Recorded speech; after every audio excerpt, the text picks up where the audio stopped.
You're listening to The Pain Chaser 1, Ambuscade.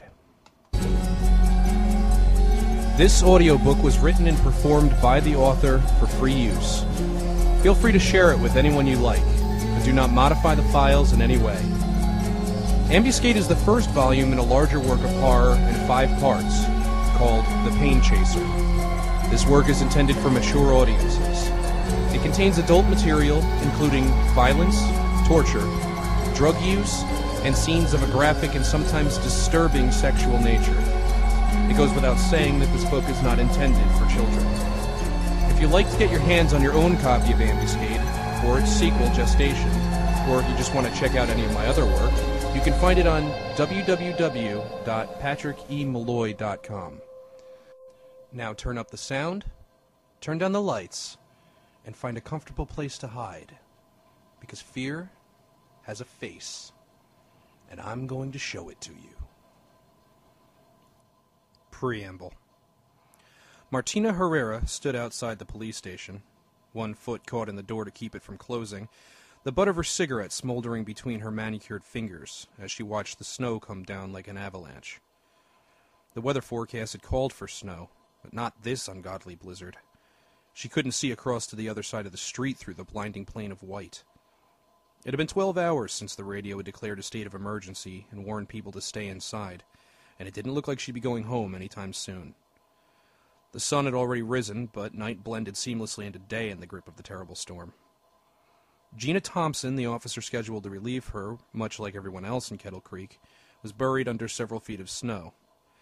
So Martina had picked up her shift. She didn't mind, really. She could use the overtime, and she was stuck there with Sheriff Whitcomb. She couldn't think of many people she'd rather be stuck in a building alone with for an indeterminate amount of time. He was cute, thin, well-built, with deep-set brown eyes exactly the color of coffee, and a low, gravelly voice that reminded her of a P.I. from an old black-and-white detective film. Unfortunately, he was also married, and her commanding officer. She sighed, resigning herself to the boredom, wishing she'd had the forethought to bring a book with her, and lit another cigarette off the remains of the first. Sheriff Whitcomb appeared through a crack in the door, coming around the corner with a file in his hand and placed it down on her desk. He walked over to her and pushed the door open, wincing slightly as his eyes adjusted to the cold wind that cut like blades at his face. "I see the taxpayers' money is being well spent. Aren't you supposed to be at your desk, Herrera?" He was smiling, and she could tell he was only joking. She took a long drag on her cigarette, her shoulder brushing subconsciously against his chest as she did. "You know as well as I do, that phone isn't going to ring once. It might as well be disconnected for all the work it does around here." As if it had heard her and wished to spite her, the phone suddenly came to life, lighting up and rising a shrill cry.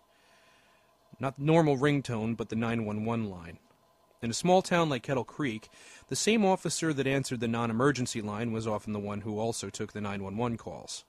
For a moment, she froze, thinking she'd imagined it, or had somehow created the sound with her words. Coming to her senses, she flicked the cigarette deep into the blinding white and barreled into the room.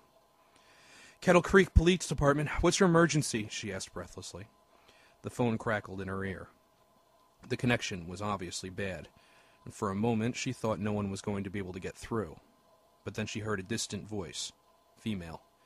It sounded like it was coming from the other end of a long hallway. Need help. It's somewhere." "Ma'am," she said, "I need you to speak slowly and calmly. I can barely hear you." Static. Shit. She was going to lose the call.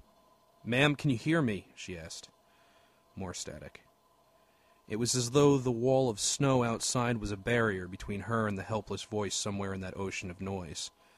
"Ma'am," she repeated, "can you—" She was suddenly cut off as the voice came back, stronger this time, and from somewhere in the back of her mind she imagined a hand, thrusting up from below a frozen lake.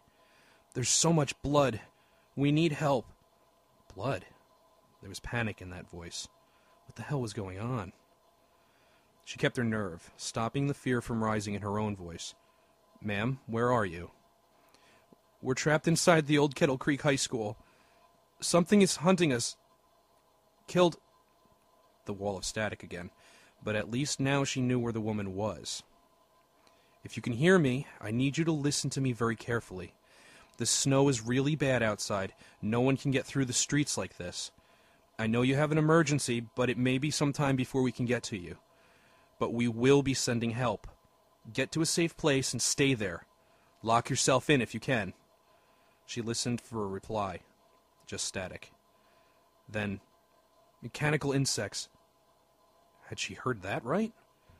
Mechanical insects? Just what the hell was going on out there? "Ma'am," she said into the receiver. "Ma'am, can you hear me?" Only static answered her. "Ma'am?" Static. Then after a moment, something much worse. Silence. The line had finally failed. Sheriff Whitcomb looked at her with concern as she put the receiver down. The wall of static and snow closed in between her and those lost people, slicing the world in two. Martina had never considered herself a superstitious woman, but the feeling of foreboding that gripped her then could only be described in one way: dread. Below them, something terrible stirred, on the verge of waking, and the very earth shuddered in fear of its arrival. Chapter 1. Rebecca didn't like the look of the man when he walked into the room.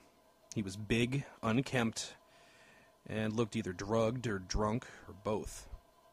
He had a wild growth of bright red beard that crept up in patches on his cheeks and down his neck. The flannel shirt that he wore made her think of a lumberjack, a dangerous lumberjack. She felt comforted by the half-inch thick pane of glass that separated her from the waiting room. The giant lumbered up to her, taking a moment to stumble over the table. Yes, definitely drunk. "I'm here to see Dr. Waite," he nearly demanded, heavily lidded eyes blinking slowly. "Sign in, please," Rebecca cleared her throat, affixing her most pleasant of receptionist smiles in an effort to keep her composure. She had a feeling that things were quickly going to go south, but she didn't want to be the one to push them in that direction. "Oh, I'm no patient," he grinned maliciously. "More of an old friend." "I see," she replied cautiously. "And does Dr. Waite know that you're dropping by for a visit?" "No," he snorted, "but you can get on your little intercom thingy and tell him for me." "I'm sorry, Mr. Steve," he said as though that should have been obvious. "I'm sorry, Steve, but Dr. Waite is a very busy man. Why don't you try him at home after business hours, and after you've had a chance to sober up?" "Listen, Missy," Mr. Steve the lumberjack said, "why don't you mind your own fucking business and let old Larry know that I'm here, okay? Before I have to start getting loud." The only other two people in the waiting room, an elderly couple, were beginning to look very nervous, and the looks on their faces said Mr. Steve was already getting plenty loud. "Sir," Rebecca said, squaring her jaw and speaking as calmly as she could, "I'm going to have to ask you to leave. You can't just walk in here and start bullying people." Steve the lumberjack stood there for a long moment, swaying gently in place. She began to wonder whether or not he'd heard her, when he reached out to the small overhang to steady himself. He glanced at her name tag and said in a slightly lower voice, "Listen, Becky, I'm not here to cause any trouble. I just want to talk to him. Is that so much to ask?" She hated being called Becky, but she let the belittlement go in defense of tact. "Steve, seriously, you can't walk into a place of business, obviously inebriated, and expect people to just jump at the chance to do whatever you say." She decided to go the safe route and try to appeal to his good nature. She hoped he had a good nature. "Why don't you go home, get some rest, and call Dr. Waite on the telephone? I'm sure that whatever it is you need to speak with him about can wait until after business hours." She flashed him her best smile. It felt plastic and out of place. He took a step back from the window, and for a moment she was sure that it had worked, and that he would just go away. Then he suddenly turned and lumbered towards the door connecting the waiting room to the hallway, to the offices and examination rooms. He was past her in a flash, stumbling down the hall, bellowing, "Hey, Larry!" at the top of his lungs. "Excuse me!" she called out in a panic, running out from behind her desk and struggling to get in front of him. "You can't come back here!" "Larry!" he yelled again, ignoring her completely. "Get your ass out here! I want to talk to you!" one of the doors cracked open and a small man with dark skin and glasses stuck his head into the hallway.